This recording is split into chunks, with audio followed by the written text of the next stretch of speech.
Ce să fac? Uite pizdul stau. De ce zic acum cu aia că mă mai sunau? Pize care doar mă întrebau dacă le fut sau la muie le dau. De ce zic acum cu aia că sunt la Unirii? Dacă te prind cu aia o să te fac. De ce zic? N-am voie să mai înjur. Yeah. Sanșucar. Știi ce zic acum, sunt fenomenal. Rupele, știi ce zic? Dau freestyle la Unirii. Știi ce zic? Ador Sema ca VIP. Știi ce zic acum că eu stau, fac bani zi de zi. Haide comentați, ca să am ce să dau. Rime pe loc, de la bloc. Frații după mine care au la pulă Glock.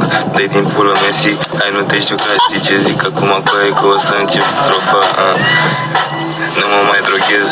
Știi ce zic? Da banii marchez. Bun tricks în comentarii. Știi ce zic acum că ea stă pe avarii. Chiar stă pe avarii.